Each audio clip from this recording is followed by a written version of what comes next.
నమస్తే, తెలుగు రాజ్యంకి స్వాగతం. నేను మీ సంధ్య.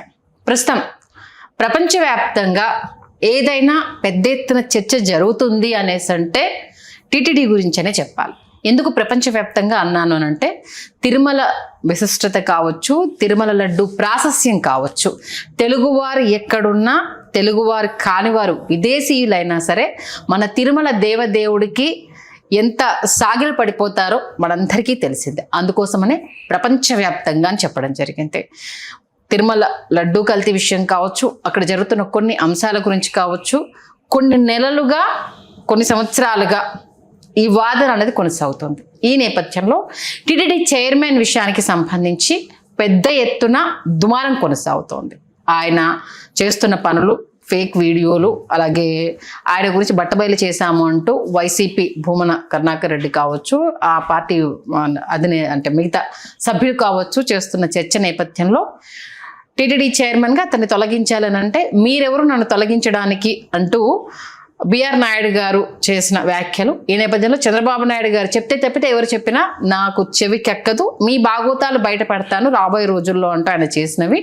అలాగే ఒక వ్యక్తితోటి సన్నిహిత సంబంధం ఉంటే, అంటే స్నేహంగా ఉంటే మీకు ఇష్టం వచ్చినట్టు కూతలు కోస్తారా అంటూ ఇలాంటి వాదనలు వినిపిస్తున్న నేపథ్యంలో టీటీడీ చైర్మన్ మార్పు ఉండబోతోంది, ఇది తథ్యము అంటూ రేస్లో కొందరి పేర్లు తెర మీదకి రావడం జరిగింది.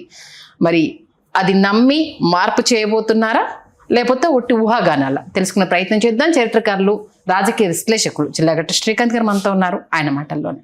శ్రీకాంత్ గారు నమస్తే. నమస్కారం సంధ్య గారు. ఆల్మోస్ట్ మనము గతంలోనే టీటీడీ చైర్మన్ సంబంధించి మొట్టమొదటిగా బిఆర్ నాయుడు గారి పేరు తెలుగు రాజ్యంలోనే మనం చెప్పడం జరిగింది. అవును, ఫస్ట్ ఆయన పేరు, ఆ తర్వాత మిగతా వాళ్ళ పేర్లు, బట్ అల్టిమేట్ గా ఆయనే ఉంటారు అనేసి గతంలోనే మనం చెప్పాము. ఆ దిశగానే ఆయనకు పట్టం కట్టడం జరిగింది. బట్ ఇప్పుడు చూసుకుంటే పెద్ద ఎత్తున దుమారం జరుగుతోంది. మార్పు తథ్యము అనేసి అంటున్నారు. ఎంతవరకు నిజం? వాస్తవానికి ఆయన చైర్మన్గా పదవి బాధ్యతలు స్వీకరించిన తర్వాత వచ్చినటువంటి వైకుంఠ ఏకాదశి సందర్భంగా తొక్కిసలాటలో మృతి చెందిన భక్తులు ఎవరైతే ఉన్నారో ఆ వెనువెంటనే ఆయన రాజీనామా చేసి ఉండుంటే చాలా సమంజసంగా ఉండేది. ఎందుకంటే ప్రభుత్వం పట్ల కూడా ప్రజలకి, ముఖ్యంగా భక్తుల విశ్వాసాలు చాలా బలంగా ఉంటాయి కాబట్టి అవి వాటిని కాపాడిన వాళ్ళు, వాటిని గౌరవించిన వాళ్ళు అయ్యేవాళ్ళు. అయితే ఆయన ఎవరేం చెప్పినా నేను రాజీనామా చేయను, ఎవరైతే వాళ్ళు వచ్చి నన్ను రాజీనామా చేయమంటే నేను ఎందుకు చేస్తాను అంటే ఆయన ప్రవర్తనలోనే ఒక విధమైనటువంటి విపరీత ధోరణి ఉంది.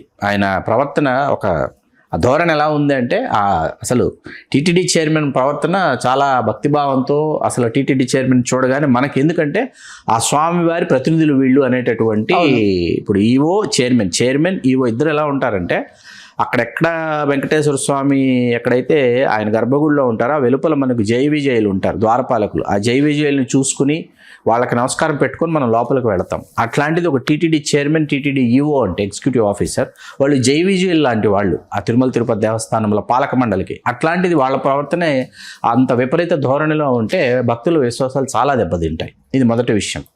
రెండో విషయానికి వస్తే, ఇది టీం లోకేష్లో భాగంగా బిఆర్ నాయుడు గారిని చైర్మన్ని చేశారు. చంద్రబాబు నాయుడు గారికి సుతరాము ఇష్టం లేదు. బిఆర్ నాయుడు గారిని చైర్మన్ చేయటం చంద్రబాబు నాయుడు గారికి సుతరాము ఇష్టం లేదు. ఎందుకంటే 2009 ఎన్నికల సమయంలో కావచ్చు, ఆ తర్వాత కావచ్చు, మీడియా అధినేతను కాబట్టి మేము చెప్పినట్టు వినాలి, మా చెప్పు చేతుల్లో ఉండాలి అనేటటువంటి ధోరణిని బిఆర్ నాయుడు గారు కనబర్చారు. ఆయన చిత్తూరు జిల్లాకు చెందినటువంటి వ్యక్తే, కమ్మ సామాజిక వర్గం. రాధాకృష్ణ ప్రింట్ మీడియా ద్వారా, రాధాకృష్ణ గారు వారు ఆంధ్రజ్యోతి ద్వారా వారు దాన్ని పార్టీ కరపత్రంగా ఎట్లా మార్చారు, పార్టీ కరపత్రం తర్వాత కులపరమైనటువంటి ఒక సంఘంలాగా తయారు చేసి ఎట్లా పత్రికను నడిపారో మనందరికీ తెలుసు, ఛానల్తో సహా. ఇవాళకి కూడా ఛానల్లో ఏం జరుగుతుందో మనకు తెలుసు. ఈ ఛానల్లో ఏం జరుగుతుంది, ఆయన ఛానల్లో కాకుండా ఈ ఛానల్లో కూడా పేర్లు మనం చెప్పడం మర్యాద కాదు కాబట్టి కొన్ని పేర్లు నేను చెప్పట్లా. మన సోషల్ మీడియాలో ఆ పేర్లని ఎలా పిలుచుకుంటుంటారో, ఏ విధంగా వాటి మీద ఎవరు వెటకారాలు చేస్తుంటారో అన్న వాళ్ళు నిర్లిప్తతో కాకుండా నిస్సిగ్గుగా, నిర్లజ్జగా వాళ్ళు కులపరమైనటువంటి ప్రస్తావనలు చేస్తూ రాధాకృష్ణ గారు చేసిన సంపాదకీయాలు కావచ్చు, ఎలక్ట్రానిక్ మీడియాలో ఇక్కడ వీళ్ళ న్యూస్ యాంకర్లు కావచ్చు, న్యూస్ ప్రెజెంటర్లు కావచ్చు, వీళ్ళు వండి వార్చిన కథనాలు కావచ్చు, ఇవన్నీ కూడా వాళ్ళు కొన్ని విధి విధానాలను పెట్టుకుని వాళ్ళు ప్రయాణం సాగించారనే విషయం సుస్పష్టం. అవును. దీనిలో రాధాకృష్ణ గారికి, లోకేష్ గారికి మొదటి నుంచి కొంత గ్యాప్ ఉంది. అది బిఆర్ నాయుడు గారికి లోకేష్ గారికి ఆ గ్యాప్ లేదు. ఆ లేకపోవడం వల్ల ఎకాఎకిన హుటాహుటిన మనకు బిఆర్ నాయుడు గారు అక్కడికి వచ్చేసారు, ఆ స్థానంలో కూర్చున్నారు. గతంలో ఎస్విబిసి చైర్మన్గా మన 30 years ఇండస్ట్రీ పృథ్వీ గారు ఉన్నప్పుడు ఆ ఫోన్ టాక్ ఏదైతే ఉందో వెంటనే ఆయన రాజీనామా చేయటం, వైసీపీ వాళ్ళే కావాలని నన్ను ఇట్లా బుమ్రాంగ్ చేశారు, ఇరికించారని చెప్పి ఆ తర్వాత ఆయన జనసేనలోకి వెళ్ళటం, జనసేన మొన్నంతా ప్రచార ఆర్భాటాల్లో కార్యక్రమాల్లో ఆయన పాల్గొంటే మనందరికీ తెలుసు. అది కాసేపు ఇక్కడ ఏంటంటే వాళ్ళు అండర్లైన్ చేస్తున్న పాయింట్ ఏంటంటే జస్ట్ ఫోన్ కాల్ కి ఇమీడియట్ గా పృథ్వీని పక్కన పెట్టేశాము, ఎందుకంటే టీటీడీ ప్రతిష్ట దెబ్బతినద్దు, ఏ అంశానికి సంబంధించి మనం తెర మీద ఉండకూడదు అనేసి. ఇప్పుడు ఒకసారి మనం గతంలో చేసిన టీటీడీ చైర్మన్స్ చూసుకుంటే మీకు చిలికాని అన్నారావు అని ఆయన పేరు మీరు విన్నారా? వినలేదండి. చిలికాని అన్నారావు గారు టీటీడీలో ఒక ఉద్యోగిగా తన జీవితాన్ని మొదలుపెట్టి యువ స్థాయికి చేరుకుని ఎగ్జిక్యూటివ్ ఆఫీసర్గా ఆయన పదవి విరమణ చేసిన తర్వాత ప్రభుత్వం ఆయన టీటీడీ చైర్మన్ కూడా చేసింది. ఆ ఘనత ఒక్క చిలికాని అన్నారావు గారికి. ఏ సంవత్సరం సార్? 60s లో. ఓకే, అందుకే తెలీదు.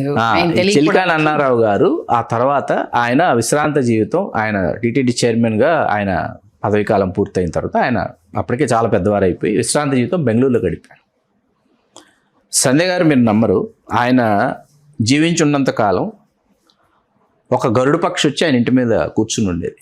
నిజంగా ఒక గరుడు పక్షి రోజు వచ్చి కాసేపు కూర్చుని వెళ్ళేది. ఆయన మరణించిన తర్వాత 11వ రోజు వరకు ఆ గరుడు పక్షి వచ్చి ఆ ఇంటి మీద కూర్చుని 11వ రోజు తర్వాత రావడం మానేసింది. గరుడు పక్షి ఎవరు? విష్ణువాహన. అంటే చిలికాని అన్నారావు గారు ఏ స్థాయిలో టీటీడీకి సేవలు అందించి ఉంటే భగవంతుని ఆశీస్సులు ఆయనకు లభించి ఉండి ఉంటాయి అనడానికి ఇది ప్రత్యక్ష నిదర్శనం. ఇది ఆ టైంలో ఎన్ని స్టోరీలు విని ఉంటారు, కోకొల్లలుగా అంత కదా పేరు ప్రతిష్టలు. చిలికాని అన్నారావు గారు ఆ సమయంలో ఏంటంటే వరుసగా ఒక్కొక్కరి గురించి మాట్లాడుకుంటే విజయ నాగిరెడ్డి గారు చేశారు, విజయ అధినేత బి నాగిరెడ్డి గారు చైర్మన్గా చేశారు. ఇది విన్నా. తర్వాత మీకు మన టి సుబ్రహ్మణ్యరెడ్డి గారు 2 పర్యాయాలు చేశారు. టి సుబ్రహ్మణ్యరెడ్డి గారు 2 పర్యాయాలు కాంగ్రెస్ పార్టీలో ఉండగా చేసినప్పుడు ఏంటంటే ఆయనకి ఢిల్లీ పెద్దలతో, కాంగ్రెస్ పెద్దలతో, వాళ్ళందరూ ఢిల్లీలో ఉన్న వాళ్ళకి, మరీ ముఖ్యంగా ఉత్తర భారతదేశంలో ఉన్న వాళ్ళకి బాలాజీ అంటారు. వాళ్ళకి అసలు వెంకటేశ్వర స్వామి దర్శనం జరిగితే చాలు మా జన్మ ధన్యమైపోతుంది, ఆ ప్రసాదం స్వీకరిస్తే చాలు అనేటటువంటి పరిస్థితుల్లో వస్తారు. వాళ్ళని చాలా జాగ్రత్తగా చూసుకుని తిరిగి పంపించేటటువంటి బాధ్యతలు సుబ్రహ్మణ్యరెడ్డి గారు చాలా గొప్పగా చేశారు. తెలుగుదేశంలో కిమిడి కళా వెంకటరావు గారు 2 పర్యాయాలు, పప్పల్ చలపతిరావు గారు ఒకసారి, తర్వాత మన ఆదికేశవులు నాయుడు గారు తెలుగుదేశంలో చేశారు, కాంగ్రెస్లో చేశారు. చదలవాడ కృష్ణమూర్తి గారు తెలుగుదేశంలో చేశారు. కనుమూరి బాపరాజు గారు 2 సార్లు చేశారు. దొడ్డు శివరామరాజు గారు, కల్దిండి రామచంద్రరాజు గారు వాళ్ళు చేశారు తెలుగుదేశంలో. ఆ తర్వాత మీకైతే బొమ్మన కరుణాకర్ రెడ్డి గారు ఒకసారి చేశారు. ఇప్పుడు వచ్చేటప్పటికి మీకు ఒకసారి దేవినేని సీతారామయ్య గారు ఆయన ఒకసారి చేశారు. కమ్మ సామాజిక వర్గం నుంచి ఆయన ఒక్కరే చేశారు తెలుగుదేశం ఏర్పడిన తొలినాడులో. ఆయన తర్వాత మళ్ళీ కమ్మ సామాజిక వర్గం నుంచి బిఆర్ నాయుడు గారికి అవకాశం వచ్చింది. ఓకే, ప్రధానంగా చూసుకుంటే మీకు వైవి సుబ్బారెడ్డి గారు 2 సార్లు చేశారు. కమ్మ రెడ్డి 2 సార్లే కమ్మవాళ్ళు. కాపు బలిజల నుంచి అక్కడికే వస్తాను. కాపు బలిజల నుంచి చాలామంది చేశారు, క్షత్రియుల నుంచి చాలామంది చేశారు, రెడ్లు చాలామంది చేశారు. దానిలో భాగంగా ఏంటంటే మీకు పుట్టా సుధాకర్ యాదవ్ గారికి వెనుకబడిన తరగతుల నుంచి ఒకరికి చైర్మన్ ఇచ్చి తీరాలి అని చెప్పి ఇప్పటివరకు చేయలేదని చెప్పి పుట్టా సుధాకర్ యాదవ్ గారు అప్పటికి 2 సార్లు ఆయన ఓడిపోయి ఉన్నారు కాబట్టి మైదుకూరు నుంచి పోటీ చేసి ఆయనకి ఇవ్వటం జరిగింది. ఆయన చాలా బాగా తీర్చిదిద్దారు. వీళ్ళందరూ ఏంటంటే దీని పురోభివృద్ధిలో ఆకేపాటి చెంగల్రెడ్డి గారిని ఆయన ఒకసారి చేశారు 90s లో. ఆయన ఒక సాధారణ ఉపాధ్యాయుడు, ఆయనకి ఇచ్చారు ఆ సమయంలో. ఇట్లా ఈ దీనిలో బిఆర్ నాయుడు గారికి అవకాశం వచ్చింది. వచ్చిన తర్వాత ఏంటంటే రాక కమ్మ సామాజిక వర్గానికి అవకాశం వచ్చింది. వస్తే దానిని నిలబెట్టుకోవాలి, దానిని కాపాడుకోవాలి. గతంలో ఏంటి, అశ్విని గారు కోరారు, రాఘవేంద్రరావు గారు కోరారు, మురళీమోహన్ గారు కోరారు, రాయపాటి సాంబశివరావు గారు కాంగ్రెస్లో కోరారు, తెలుగుదేశంలోనూ కోరారు టీటీడీ చైర్మన్ జీవితంలో ఒకసారి చేయాలని. వీళ్ళకి ఎవరికి అవకాశం రాలా. ఇదిగో వచ్చింది, అదిగో వచ్చింది, రేపు అయిపోతుంది, ఎల్లుండి అయిపోతుంది అని చెప్పేసి. ఒకసారి మురళీమోహన్ గారిని ఆయనకు తెలియదట, అసలు ఆయన పేరు ఉంది పరిశీలనలో అన్నది ఏమీ తెలియదు. బయట ఊహాగానాలు అయితే వచ్చేస్తుంటే మురళీమోహన్ గారే వెళ్ళి చంద్రబాబు నాయుడు గారు ఎదురెళ్ళి అడిగారట ముఖ్యమంత్రి గారు, ఏమంటే నా పేరు ఇలా వస్తుంది, నిజంగా నా పేరు ఉన్న పరిశీలన ఉందంటే లేదండి సాధ్యపడదని అప్పుడే పుట్టా సుధాకర్ యాదవ్ గారికి ఇచ్చింది. ఓకే, ఆ సమయంలోనే కమ్మ సామాజిక వర్గానికి ఇవ్వాలని మల్లగుల్లాలు పడ్డారు. చంద్రబాబు కృష్ణమూర్తి గారి తర్వాత ఇవ్వాలని చెప్పి మల్లగొలాలు పడి కాదు ఒక వెనుకబడిన తరగతులకు ఇస్తే మన వెనుకబడిన తరగతుల పార్టీ అని అంటారు, మనమేమో మొత్తం మన సామాజిక వర్గంతో గంపగొత్తుగా నింపేస్తున్నాము, ఇది మనం చూపిస్తే బాగుంటుంది వెనుకబడిన తరగతులకు. అప్పుడు సుధాకర్ యాదవ్ గారిని తెర మీదకి తీసుకొచ్చి ఇవ్వటం జరిగింది. ఇటువంటి అవకాశం బిఆర్ నాయుడు గారికి వచ్చినప్పుడు ఆయన చాలా అద్భుతంగా దీన్ని వినియోగించుకోవాలి. అయితే వస్తున్నటువంటి ఏవైతే ఉన్నాయో కథనాలు కావచ్చు, లేకపోతే అంశాలు కావచ్చు, ఆ విషయాలు కావచ్చు, అవన్నీ ఏంటంటే ఖచ్చితంగా టీటీడీ ప్రతిష్టని మసగబార్చేటటువంటి అంశాలు. ఇప్పుడు ప్రధానంగా మొన్న చంద్రబాబు నాయుడు గారితో పవన్ కళ్యాణ్ గారి భేటీలో రాజ్యసభ వాళ్ళు ఏదైతే దక్కించుకోవాలనుకున్నారో ఆ స్థానం గురించి, ఆ స్థానం దక్కించుకుంటే అది లింగంనేని రమేష్ గారికి దక్కించుకుంటున్నారు. దక్కించుకుంటే ఏమవుతుందంటే లింగంనేని రమేష్ గారు కమ్మ సామాజిక వర్గం, పవన్ కళ్యాణ్ గారి సామాజిక వర్గంలో విపరీతమైనటువంటి ఒక నిశ్శబ్ద విప్లవం అయితే ఒకటి జరుగుతుంది. మదనం జరుగుతుంది. ఏమని మన సామాజిక వర్గానికి అవకాశం ఇవ్వాలి, మన సామాజిక వర్గం నుంచి ఉండాలి, మన సామాజిక వర్గానికి దామాషా ప్రకారం ఎక్కువ నామినేటెడ్ పోస్టులు ఉండాలి. జనసేనలో మనం పనిచేసినటువంటి వాళ్ళు మెజారిటీ ఫస్ట్ ఫ్రంట్ లైన్ వారియర్స్లోకి ఇదే సామాజిక వర్గం వస్తుంది. కళ్యాణ్ గారి సొంత సామాజిక వర్గమే వస్తుంది, మిగతా వాళ్ళందరూ తర్వాత లైన్స్లోనే నించుంటారు అనేది బలంగా జరుగుతుండగా మొన్న ప్రధానంగా జరిగినటువంటి భేటీలో బిఆర్ నాయుడు గారు ఏమన్నారు, చంద్రబాబు నాయుడు గారు ముఖ్యమంత్రి, ఆయన ముఖ్యమంత్రిగా ఆదేశిస్తే నేను రాజీనామా చేస్తాను, అంతేగాని మీరెవరు అసలు నన్ను రాజీనామా చేయడానికి అని చెప్పి ఆయన అందరి మీద ఫైర్ అయిపోయిన విషయం మనకు తెలుసు. బిఆర్ నాయుడు గారు రాజీనామా చేస్తే, అంటే చంద్రబాబు నాయుడు గారు బిఆర్ నాయుడు గారికి చెప్పి మీరు రాజీనామా చేయండి అని ఆయన రాజీనామా చేస్తే టీటీడీ చైర్మన్ జనసేనకి కట్టబెట్టమని, నాగబాబు గారికి కట్టబెట్టమని పవన్ కళ్యాణ్ గారు కోరినట్టు ఆ భేటీలో ఇన్సైడ్ సోర్స్ అంటే నాగబాబు గారి తెర మీదకి వచ్చింది. నాగబాబు గారి పేరు పక్కన పెడితే బిఆర్ నాయుడు గారి మార్పు అనేది సాధ్యమేనా అంటే ఇప్పుడు మీకు భక్తుల విశ్వాసాలు అనేవి చాలా ముఖ్యమైనటువంటి అంశం అండి. మీరు ఇక్కడ లడ్డోంశం కావచ్చు, లేకపోతే అక్కడ పవిత్రత విషయం కావచ్చు, లేకపోతే మరి అసలు ఆ తొక్కిసలాట జరిగి భక్తులు చనిపోయిన రోజే టీటీడీ చైర్మన్ రాజీనామా చేయాలండి. నైతిక బాధ్యత వహించి రాజీనామా చేసి తీరాలి. కానీ ఆయన చేసి తీరాలి. ఎందుకంటే భద్రతా వైఫల్యం కదా. టీటీడీ చైర్మన్గా ఎవరున్నారు? మీరున్న సమయంలో అక్కడ గతంలో టీటీడీ చరిత్రలో జరిగిందా? లేదు. ఎప్పుడైనా జరిగిందా టీటీడీ చరిత్రలో? మరి జరిగింది, ఇప్పుడు ఇక్కడ జరిగింది కదా. జరిగినప్పుడు మీరే కదా బాధ్యత మీరే కదా వహించాలి. భద్రతా కారణాల వైఫల్యమే కదా. ఎవరి వైఫల్యం అది? టీటీడీ చైర్మన్ గా మీ నిర్ణయ లోపమే కదా, విధాన లోపమే కదా అది. ఆయన చేసిన ఇంకొక మిస్టేక్ ఏంటంటే ప్రెస్ మీట్ లో ఇది ఒక ఉద్యోగంగా ఆయన చూడడం అనేది. ఎందుకంటే టీటీడీలో ఏ చిన్న ఉద్యోగం దొరికినా సరే ఆ దేవదేవుడి ఆశీస్సులు అంతే. అందులోనూ చైర్మన్ పీఠము అని అంటే ఏ పూర్వజన్మ సుకృతమో లేకపోతే మన పూర్వీకులు చేసుకున్న పుణ్యమో మనకు ఆ స్థానం దక్కింది అని సంతోషపడే వాళ్ళు, దానికోసం ఎదురు చూసేవాళ్ళు, పోటీ పడేవాళ్ళు చాలా ఎక్కువ మంది ఉంటారు. వైఎస్ఆర్సీపీకి ఒక కష్టం ఏంటంటే దీన్ని ఆయన నాకు బిజినెస్లు ఉన్నాయి అని దీన్ని ఒక ఉద్యోగంలా చూడడము అనేది, ఆ దేవదేవుడి సేవను ఆయన ఉద్యోగంలో దేవదేవుడు చూసుకుంటాడు. సకల చరాచర సృష్టి స్థితి లయల్ని శాసిస్తున్నటువంటి ఒకానొక సమ్మోహన శక్తి సర్వాంతర్యామి ఎవరైతే ఉన్నారో కలియుగ దైవం శ్రీ ఏడుకొండల వెంకటేశ్వర స్వామి ఆయనే చూసుకుంటారు. మీరు నేను మిగతా వాళ్ళు ఎవరూ కాదు, ఆయనే చూసుకుంటారు. అది నాగబాబు గారి పేరు తెర మీదకి వచ్చింది. ఎందుకంటే రాజ్యసభకే పంపించాలని అనుకున్నారు. కాకపోతే రాజ్యసభకు పంపించకపోగా అప్పుడు రాజ్యసభకి సానా సతీష్ గారిని పంపించడం ఇవన్నీ జరిగాయి. కాబట్టి నాగబాబు గారికి ఎమ్మెల్సీ ఇచ్చి రాష్ట్ర మంత్రి పదవి అన్నారు. ఆ రాష్ట్ర మంత్రి పదవి కూడా ఇప్పటిదాకా అది అసలు ఊసులో లేదు. ఆ రాష్ట్ర మంత్రి పదవి, ఆ ఒకే ఒక్క మంత్రి పదవి కోసం 5-6 ఎదురు చూస్తున్నటువంటి నేపథ్యంలో రకరకాల సామాజిక ప్రాంతీయ సమీకరణాల దృష్ట్యా, రాజకీయ సమీకరణాల దృష్ట్యా నాగబాబు గారికి సాధ్యపడకపోవచ్చు. కాబట్టి ఇప్పుడు మా సామాజిక వర్గం సంతృప్తి చెందుతుంది. అట్లాగే ఆయన తప్పించి లింగంనేని రమేష్ గారికి ఈ సామాజిక వర్గానికి రాజ్యసభ తీసుకుంటున్నాం కాబట్టి నాగబాబు గారిని టీటీడీ చైర్మన్ చేస్తే లెవెల్ అయిపోతుంది. కానీ ఎంతవరకు నాగబాబు గారు ఆ స్థానానికి ఫిట్ అవుతారు అనుకోవచ్చు?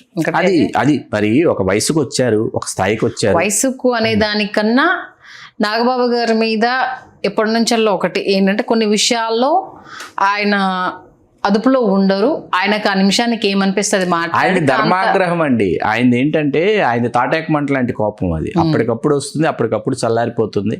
ఆ తర్వాత మళ్ళీ చంటి పిల్లలాగా దగ్గరికి తీసుకుంటారు. అది తాటాకమంట లాంటి కోపం, ధర్మాగ్రహం. ఆయనకి ఎవరి మీద కోపం వచ్చినా అది ఆయన లోపల ఉంచుకోరు, బయటకు ఎక్స్ప్రెస్ చేస్తారు. అదే ఆయన పద్ధతి.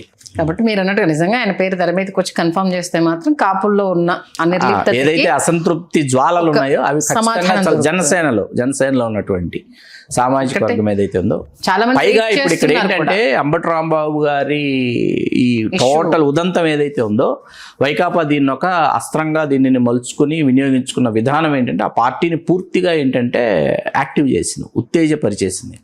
దానిని ఎదుర్కోవాలంటే ఇక్కడ దానిని ఖచ్చితంగా ఏదో ఒక తూకం పాటించి ఇక్కడ ఈ సామాజిక వర్గం నుంచి ఇంకొక ఫేస్ని, ఇంకొక అందులో పవర్ సెంటర్ నాగబాబు గారికి ఇస్తే పార్టీలో చాలా మంది అంటే ఆయన అభిమానులు, ఆయన వర్గం చాలా మంది హ్యాపీగా ఫీల్ అవుతారు. ఇప్పటికైనా ఒక సముచిత స్థానం ఆయనకి ఇచ్చారని హ్యాపీగా ఫీల్ అవుతారు చాలా మంది. చూద్దాం మీరు అన్నట్టుగా ఆ మార్పు ఎంతవరకు ఉంటుంది, అది సాధ్యమేనా కాదా అనేది చాలా చక్కటి విశ్లేషణ. అంటే ఎక్కడి నుంచి ఒక్కొక్కరి తరం ఎలా స్టార్ట్ అయ్యింది, ఎవరెవరు ఆయా స్థానాల కంటే టీటీడీ చైర్మన్గా వారి విధుల్ని ఎలా నిర్వర్తించారు, ఇప్పుడు జరుగుతున్న అనేక స్థితిగతుల గురించి చాలా చక్కగా తెలియజేశారు. ధన్యవాదాలు శ్రీకాంత్. ధన్యవాదాలు సంధ్య. హలో, తెలుగు రాజ్యం ఛానల్ చూస్తున్నారా? సామాజిక రాజకీయ జీవన చిత్రణే తెలుగు రాజ్యం. అతిశయోక్తులు అసత్యాలు ఉండవు. రాజకీయ కోణం కాదు, ప్రజా కోణమే కొలబద్ద. తెలుగు రాజ్యం వీక్షణ మీ ఉత్తమ అభిరుచికి నిదర్శనం.